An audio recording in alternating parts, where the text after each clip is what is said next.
My dear wall painter, you must welcome to my artist uncle channel. जो कलाकार भाई माने वाल पेंटिंग करुछंती सेमाने जेतेबेले कौनसी एक प्रतिछवि अंकन करुथिबे बा रंगायित करुथिबे सेतेबेले सीए ध्यान देवा उचित जे कांथरे आमे प्रथमे बेस कलर कौन देवा दरकार। तेणु कांथरे जेतेबेले आपण कौनसी प्रतिछवि अंकन करुछंती बा पोर्ट्रेट तैयारी करुछंती सेतेबेले प्रथमे कांथरे डिस्टेम्पर बा प्लास्टिक पेंट व्यवहार करंतु जहा फଳରେ ताहा जेतेबेले आपण रंग करिवे रंग कला बेले आपनकु सहज हबो। तेबे आजिकाली वाल पेंटर माने विभिन्न प्रकार रंग व्यवहार करुछंती जेमिति fluorescent colour, water colour, fabric colour, enamel colour बा स्टेनर इत्यादि व्यवहार करी से चित्र अंकन करुछंती। तेबे आपण जदि बेस कलर स्ट्रंग करी मारिथिबे बेस कलर जदि आपण कोनोसी वेदर कोट भली रंग व्यवहार करिथिबे बा प्लास्टिक पेंट हो बा डिस्टेम्पर हो व्यवहार करिथिबे तेबे ता उपरे आपण वाटर कलर हो एनामल कलर हो बा कोनोसी वेदर कोट व्यवहार कले सही रंग बेसी दिन पर्यंत लास्टिंग करिवो। तेबे आउटडोर वाल पेंटिंग कला बेले बा आउटडोर रे जेतेबेले आपण चित्र अंकन करूछंती सेतेबेले एही रंग प्रति टिके ध्यान देबे। तेबे मु वर्तमान गोपबंधुंकर गोटे प्रतिछवि अंकन करुच्ची आपण माने लक्ष्य करंतु मु को भली भाबरे एही चित्रटी अंकन करुच्ची बा रंग देउछि। मु प्रथमे एही चित्रटी अंकन कला बेले प्रथमे प्लास्टिक पेंट बेस कलर देइथिली एवं वर्तमान एनामेल कलर व्यवहार करी एही चित्रटी को मु अंकन करुछि। ता छड़ा चित्र अंकन करने पूर्वर मु प्रथमे ग्राफ व्यवहार करी एवं पेंसिल रे आउटलाइन दे मार्किंग करी जहा फल मते रंग देबाकू सहज एवं सुविधा हो पारिछि।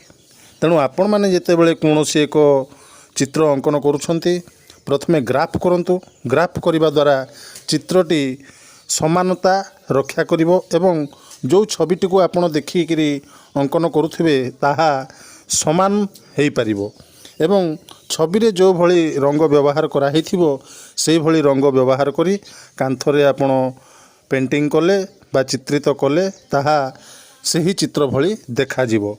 तेबे देखंतु मु गोपबंधुंकर ए जो चुट्टी दाढ़ी मुह एवं तांकर खदड़ वस्त्र इत्यादि तैयारी करिछि एवं चित्रटी को आउ टिके सुंदर करिवा पई मु चारिपटरे एक बॉर्डर व्यवहार करिछि। आपण माने मध्य ठीक सही भली चित्र अंकन कला बेले बॉर्डर व्यवहार करिवे कारण चित्रटी रे बॉर्डर देले चित्रर सौंदर्यता आहुरी बढ़ी जाई थाए। तेणु जेकोसी चित्र आपण करूछंती तार चारिपटरे बॉर्डर देवा पई चेष्टा करिवे। तेबे मोर प्रिय कलाकार भाई माने बंधु माने एवं मोर प्रिय व्यूअर्स माने जो माने एही चित्रटी को देखुचंती बा आर्टिस्ट अंकल चैनल को अनुसरण करुचंती दयाकरी सब्सक्राइब करिवे लाइक करिवे एवं कमेंट रे मध्य जणैबे जे आपन को को भली चित्र दरकार बा मो चित्र भल हेउछि कि खराब हेउछि आपणकर मतामत नितांत आवश्यक। तेबे जाई मो चित्र रे आउ टिके परिवर्तन करि परिबी। वर्तमान गोपबंधुंकर कांथ चित्रटी संपूर्ण हेबारे लागिलानी।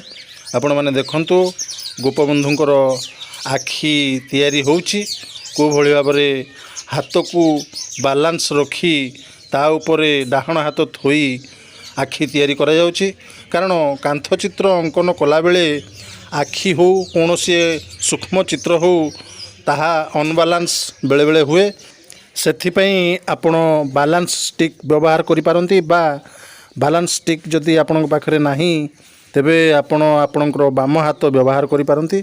बाम हाथ रे डाहण हाथ थोई आपण सही सूक्ष्म चित्र को अंकन करि परिबे। तेबे वर्तमान गोपबंधुंकर चित्र देखंतु को भली भाबरे आर्टिस्ट अंकल तैयारी करुछंती। आपण माने मध्य घरे बाहरे चित्र अंकन कला बेले एही सब दिग को लक्ष्य करिवे। माय डियर वाल पेंटर आपण माने लक्ष्य करिथिबे जो कलाकार माने भल चित्र अंकन करती साधारणतः सेमानंकर अक्षर एतेटा भल ही न थाए एवं जो वाल पेंटर भाई माने भल अक्षर लेखती सेमानंकर चित्रटी एते भल ही न थाए किंतु दुईटी जाक किभली भल हेबो सेथिपई पूर्ण मात्रा रे अभ्यास दरकार।